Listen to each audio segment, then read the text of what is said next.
পথালি পাহাৰৰ নৱজাগৰণ যুৱ সংঘ আৰু নৱাৰুণ মহিলা সমাজৰ উদ্যোগত তথা মৰিসুঁতি কৃষ্টি বিকাশ সমাজৰ সহযোগত অনুষ্ঠিত হয় 10 দিনীয়া গ্ৰীষ্মকালীন বিনামূলীয়া পাঠদান। যোৱা 21 জুলাইৰ পৰা 30 জুলাইলৈকে চলিব এই পাঠদান কাৰ্যসূচী।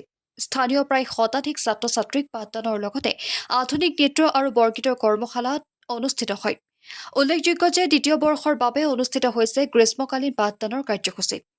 স্থানীয় কেইবাগৰাকীও শিক্ষা গুৰুৱে শিক্ষাদান কৰে ছাত্ৰ ছাত্ৰীসকলক।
আৰু মৰিসুঁতি কৃষ্টি বিকাশ কেন্দ্ৰৰ সহযোগত বিনামূলীয়া গ্ৰীষ্মকালীন পাঠদান শিবিৰ আমি 10 দিনীয়াকৈ আমি আয়োজন কৰিছোঁ।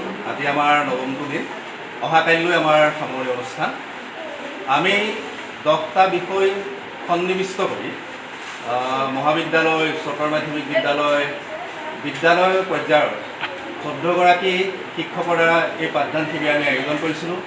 আমাৰ শ্ৰদ্ধাৰ শিক্ষাগুৰুসকলে অতি সুন্দৰকৈ পাঠদান কৰিছে আৰু আমাৰ অতি মৰমৰ ছাত্ৰ ছাত্ৰীসকলে অতি আন্তৰিকতাৰে এই পাঠদান কাৰ্যসূচীত তেওঁলোকে অংশগ্ৰহণ কৰিলে। আমি সকলোকে ধন্যবাদ জনাইছোঁ, কৃতজ্ঞতা জনাইছোঁ। অহাকাইলৈ আমাৰ সামৰণি অনুষ্ঠান, সেই সামৰণি অনুষ্ঠান উপলক্ষে আমি দিনৰ ভাগত আমাৰ যিসকল ছাত্ৰ ছাত্ৰী এই পাঠদান শিবিৰত অংশগ্ৰহণ কৰিছিলে তেখেতসকলক লৈ আমি এটা দক্ষতা বিকাশক পৰীক্ষাৰ আমি আয়োজন কৰিছোঁ।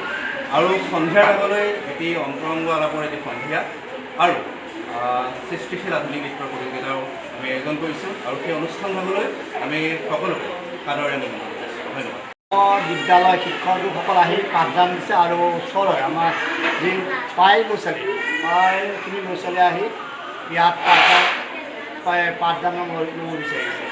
মই মানসে প্ৰথমতে ক'লে যে ছাৰ এনেকৈ আমি ফ্ৰী ক্লাছ এটা পাম, আপুনি কৰি দিব। মই বোলো হ'ব বুলি ক'লোঁ।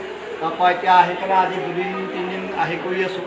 ছাত্ৰ ছাত্ৰীখিনি যিখিনি দিব পাৰিছোঁ আৰু ইমান গৰমতো এই নৱজাগৰণ আৰু নবায়ন সমিতিৰ সকলো সদস্য আহি ইয়াত থাকি মেলি আমাক উৎসাহিত কৰিছে আৰু ছাত্ৰ ছাত্ৰীসকলকো উৎসাহিত কৰিছে।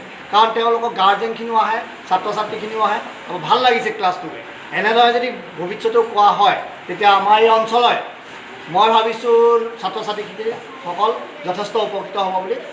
যোৱা গত বছৰৰ দৰেই এইবাৰো আমাৰ এই স্থানীয় ৰুৱতী গাঁৱৰ নৱাৰুণ যুৱ সংঘ আৰু নৱজাগৰণ মহিলা সমিতিৰ উদ্যোগত আৰু লগতে মৰিসুঁতি আঞ্চলিক কৃষ্টি কেন্দ্ৰৰ সহযোগত এই বিনামূলীয়া পাঠদান শিবিৰ অনুষ্ঠান কৰিছে। যোৱা বছৰ এনেধৰণে হৈছিলে, আমি খুব ভাল পাইছিলোঁ আৰু এইবাৰো হৈছে। আৰু ভৱিষ্যতলৈকো এনেকৈ পাঠদান যাতে হয় আগন্তুক বৰ্ষবিলাকতো আমি তাৰ কাৰণে আশা কৰিছোঁ। আৰু লগতে কতখিনি ল'ৰা ছোৱালী প্ৰায় 60-70জন ল'ৰা ছোৱালী আহি ইয়াত পাঠদান গ্ৰহণ কৰিছে, তাতো আমি বহুত আনন্দিত হৈছোঁ। আৰু তেওঁলোকেও ভাল পাইছে শিক্ষাগুৰুসকলৰ লৈ পাঠদান লৈ তেওঁলোকে গ্ৰহণ কৰিছে। গতিকে আমি উপকৃত হৈছে বুলি ভাবিছোঁ আৰু ভৱিষ্যততো এনেকুৱা অনুষ্ঠান হৈ থাকিব বুলি আশা কৰিছোঁ।